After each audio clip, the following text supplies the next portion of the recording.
Hey everybody, what is up? Welcome back to Final Trade. 2/3 of the way to Christmas. It's what did I buy in August of 2025. And much like the last several months, the market is still unbelievably red hot. Prices going parabolic on so many Magic Collector boxes.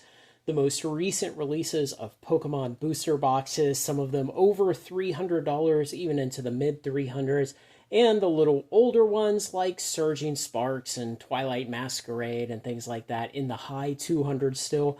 Way, way, way too hot to want to touch it. The downside risk continues to be much, much higher than the upside possibilities. So, what did I buy this month? Well, I looked for the deep value hiding out there and went back to something that I've bought a couple of other times so far this year, and that is Japanese language Pokemon. Now, I picked up several of each of these. I'm just showing one here to kind of demonstrate. And like I said, this is at least the third time this year I've gone to the well of Japanese Pokemon and picked up some of them because I continue to believe that the market is underestimating the future value of these. These really have not caught on.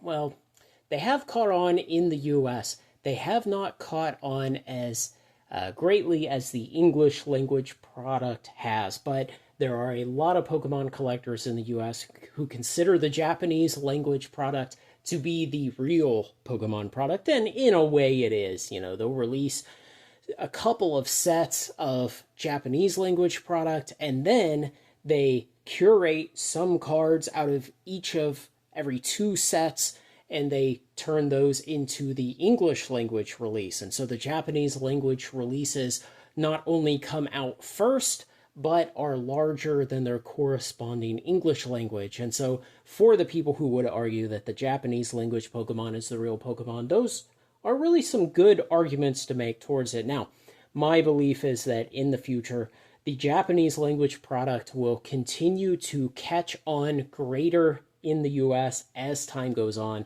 and virtually nobody is putting this back in closets right now. And so I think that we're still at the very, very, very beginning of seeing Japanese language Pokemon as a type of TCG asset that is commonly talked about and commonly put back in the closet.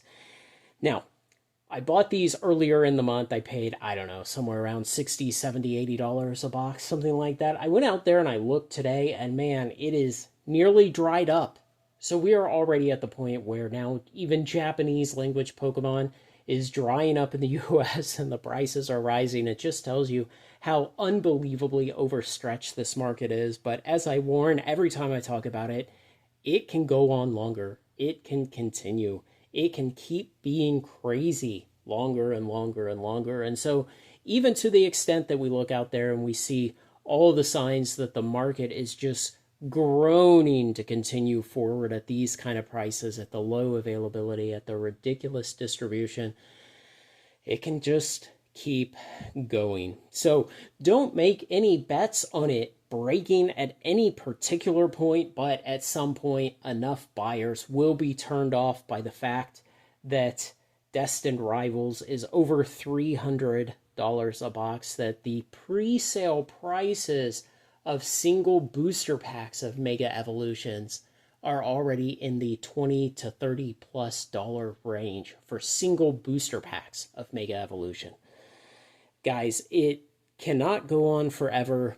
Do not capitulate to the upside, assuming that the market will never break, that Pokemon USA will never be able to print enough. It won't just be the printing that will break the market. It will be buyers saying, man, I am sick of these prices. I am sick of the unavailability. I am sick of the madness. Buyers will go away. Pokemon USA will necessarily overprint, as they always must do, because remember, the signal that Pokemon USA gets from the market of how many boxes are backing up in the market is very, very, very delayed from when they make the print run size decisions. And so they will always overprint as they come to the end of a wild, wild bull market.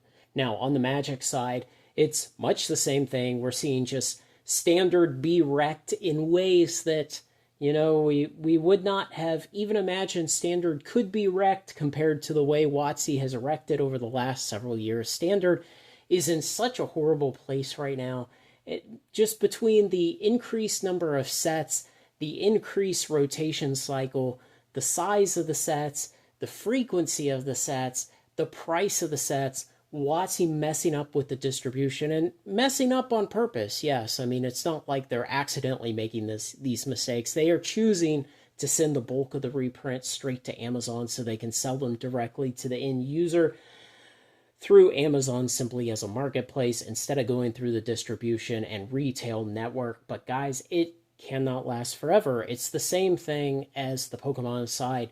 When you have the upcoming play booster boxes of standard expansions running at $260 a box, we don't even have to talk about the collector boxes because for a lot of people, those are way, way, way beyond what they can afford at this point.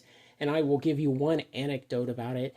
A very, very good friend of mine who I have known for over 30 years, he has been playing Magic nearly continuously for nearly 30 years. He is single, has no children, owns his home, and he's not quite independently wealthy, but he's just about there. He, compared to even the cost of Magic today, he can basically buy all the Magic he wants. And even he is getting pissed off at the prices of Magic.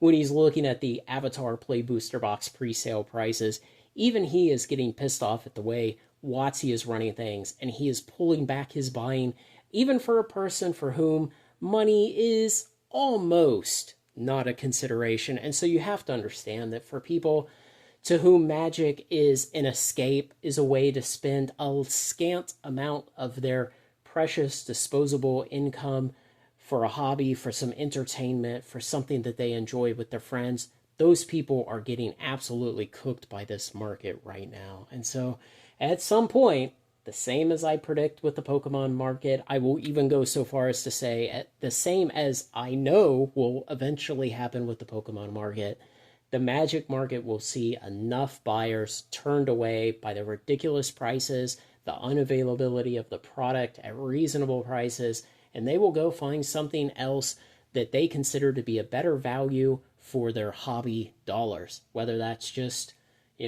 buying a bicycle or going on a trip or whatever else they might want to do. They'll decide that Magic and or Pokemon are no longer the place, and that's where the market will break down. It's very sad to see that WotC has brought it to this, where 3 months ago I would have told you guys that I can't see what derails the WotC train, and now here we are at the end of summer, and we're seeing that it's WotC. It's WotC choosing to screw it up.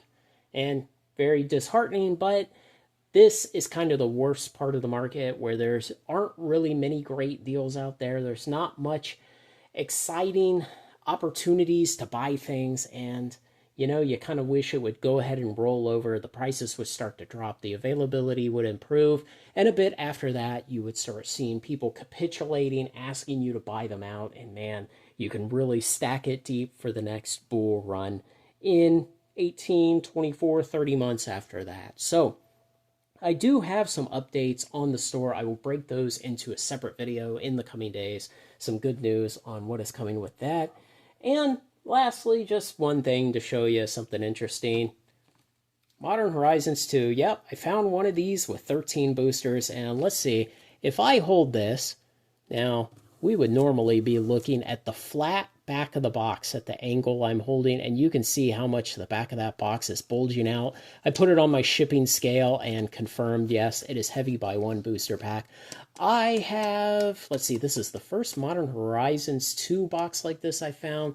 I found a Zendikar Rising recently, and I found at least 4 Brothers War boxes that were fat like this. I'm going to start offering these to my patrons for box opening videos. I'm going to start up those offers again here in September, so look for that in the coming days. I'll probably just put them at the regular price of a booster box, and it'll be a nice bonus for my paying patrons that when you get your box cracked on video, you get a 13th booster pack. So, it's funny because I handle so many of these just in the regular day-to-day shipping, and once in a while you pick one up in your hand and you say, wait, there's something wrong with that. And then you drop it on the shipping scale and you see, ooh, it's another heavy one from the poor quality control of WotC. So look, guys, market's just nuts. Don't feel bad if you don't have a lot to purchase right now, a lot to put back in the closet. It'll roll over at some point, but maybe it won't happen until the holiday season when people start really diverting their money into vacations and holidays and gift buying and everything else. It may still take a while. Just be patient. I am just saving up cash right now, expecting to get into a store here in the coming months. So it's not a big deal for me. It's actually helping me to remain disciplined and not blow every dollar of profit that I get in on new assets. So let me know what you think, guys. Like, comment, share, and subscribe, and join me on Final Trade.